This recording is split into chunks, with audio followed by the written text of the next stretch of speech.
Dear students, Hindi की कक्षा में आप सबका हार्दिक अभिनंदन है। तो बच्चों, आज हम वाच्य के बारे में पढ़ेंगे। तो मैं आपको बहुत ईजी वे से पढ़ाऊंगी वाच्य, जो आपके समझ में आ जाएगा।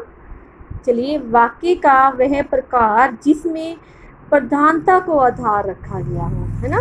यानी कि जिस वाक्य में कर्ता प्रधान हो, कर्म प्रधान हो, क्रिया प्रधान हो और कौन सी ऐसी चीज़ प्रधान है, उस तरीके से वाक्य को जब हम देखते हैं वाच्य कहलाते हैं। ठीक है। तो वाच्य के 3 प्रकार है: कर्तृवाच्य, कर्मवाच्य, भाववाच्य। कर्तृवाच्य में जिस वाक्य में कर्ता की प्रधानता रहती है उसे कहते हैं कर्तृवाच्य। कर्मवाच्य जिस वाक्य में कर्म की प्रधानता रहती है उसे कर्मवाच्य। भाववाच्य जिसमें क्रिया की प्रधानता रहती है। चलिए, मैं आपको समझाती हूँ, एक एक करके आपने ध्यान से समझना है। अब जैसे देखिए, कर्तृवाच्य परिभाषा मैंने बता दी है। देखिए, 80% वाक्य जो होते हैं वो होते हैं कर्तृवाच्य में ही। ठीक है। अब देखो, यहाँ पर कर्ता के तुरंत बाद, अब जब कर्ता के तुरंत बाद ने आ जाए या फिर शून्य कारक हो, वह हमेशा क्या रहता है? कर्तृवाच्य। इसको ध्यान में रखना है। जब कर्तृवाच्य में क्या रहेगा, कैसे पहचान होगी? जब कर्ता है, कर्ता के तुरंत बाद ने फिर या शून्य कारक चिन्ह होगा, यानी कि वहाँ कारक नहीं लगा होगा, कोई भी कर्ता के साथ कारक का प्रयोग नहीं किया होगा, वह वाक्य हमेशा कर्तृवाच्य में ही रहेगा। ठीक है। अब है कर्मवाच्य। ठीक है। कर्मवाच्य में क्या ध्यान रखना है आपने हमेशा कि कर्मवाच्य में कर्ता के साथ, या 18% वाक्यों में ही रहते हैं। अब कर्मवाच्य में क्या है? कर्ता के साथ उसमें क्या होगा? के द्वारा, या फिर क्या होगा? कर्ता निर्जीव होगा। या तो कर्ता के साथ के द्वारा होगा या फिर कर्ता निर्जीव होगा। जब भी हम बदलेंगे तो के द्वारा का ही प्रयोग करेंगे। इसकी पहचान यही होगी कि कौन सा वाक्य कर्मवाच्य है जिसमें कर्ता के साथ के द्वारा का प्रयोग किया होगा या फिर कर्ता निर्जीव होगा। अब है भाववाच्य। भाववाच्य में कर्ता के साथ क्या होगा? से कारक चिन्ह होगा। और भाववाच्य में जो क्रिया होगी वो किस में होगी? नकारात्मक। यानी कि भाववाच्य में से का प्रयोग होगा और क्रिया हमेशा नकारात्मक में रहेगी, निषेधवाचक में रहेगी। ठीक है। चलिए, अब हम उदाहरण के समझते हैं, आपको बहुत जल्दी समझ में आ जाएगा। तो देखो, बच्चे ने रोटी खाई। अब आपको पहचान होगी, बच्चे के साथ क्या लगा है? डायरेक्ट जो है क्या है? ने कारक चिन्ह लगा है, तो क्या है ये? कर्तृवाच्य। अब जिया किताब पढ़ती है।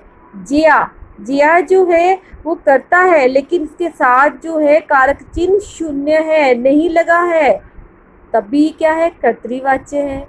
अब राजीव घर जा रहा है। राजीव के साथ भी कारक चिन्ह नहीं लगा है, इसलिए मैंने कहा था ना, या तो ने लगा या फिर शून्य कारक। शून्य मीन कोई कारक नहीं होगा, तो वह क्या रहेगा? आपका कर्तृवाच्य। और देखिए, कर्तृवाच्य में कई बार जो है एग्जामिनर पूछ लेता है कि कर्तृवाच्य में कौन सी क्रिया का प्रयोग होता है।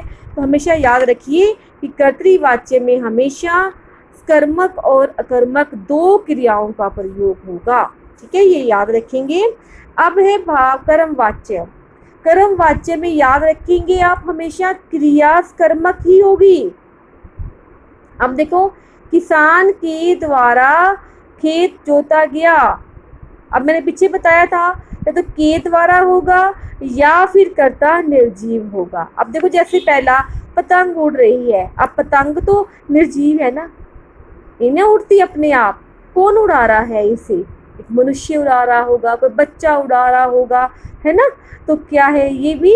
जब कर्ता जो है तो जहाँ तो पहला आ रहा कर्ता है तो निर्जीव है ना। कोई पतंग निर्जीव है। सड़क बन रही है, सड़क भी निर्जीव है। सड़क अपने आप थोड़ी बन जाएगी। सड़क को मजदूर बनाएगा, सड़क को कोई ठेकेदार बनवाएगा, सड़क को कोई मनुष्य बनाएगा। तो क्या होगा? ये भी आपकी कौन सा कारक जो है में कर्मवाच्य ही रहेगा। ठीक है। अब आप सोच सकते हैं मैम यहाँ तो कर्ता, यहाँ तो है ही नहीं है कुछ भी, डायरेक्ट करता है नहीं, लेकिन इसमें निर्जीवता है, निर्जीव वाक्य शब्द का प्रयोग है, निर्जीव पतंग निर्जीव है, सड़क निर्जीव है, तब भी वह वाक्य कर्मवाच्य में ही रहेगा, है ना। अब जैसे मैंने बताया किसान के द्वारा खेत जोता गया, अब किसान के द्वारा, पहले बता चुकी कर्ता के साथ के द्वारा का प्रयोग यहाँ के किया होगा, वो क्या होगा आपका, क्या होगा, अब जब क्या होगा कर्मवाच्य, जब हम इसको कर्तरी में चेंज करेंगे तो क्या होगा, किसान ने खेत जोता, अब ने आ गया ना कर्ता में, ने कारक चिन्ह लगा है, लेकिन कर्मवाच्य में के द्वारा है। अब देखिए भाववाच्य में, जैसे मैंने पहले बता दिया से का प्रयोग होगा और क्रिया हमेशा नकारात्मक होगी, इसमें क्रिया जो है मेन जो है क्रिया पर फोकस किया गया, क्रिया की प्रधानता, बैठा नहीं जाता, पढ़ा नहीं जाता, इसमें क्या है क्रिया की प्रधानता, और साथ में क्या लगा है से हमेशा भाववाच्य में से का ही प्रयोग होगा और हमेशा क्रिया की प्रधानता रहेगी और वाक्य हमेशा निषेधवाचक में रहेगा।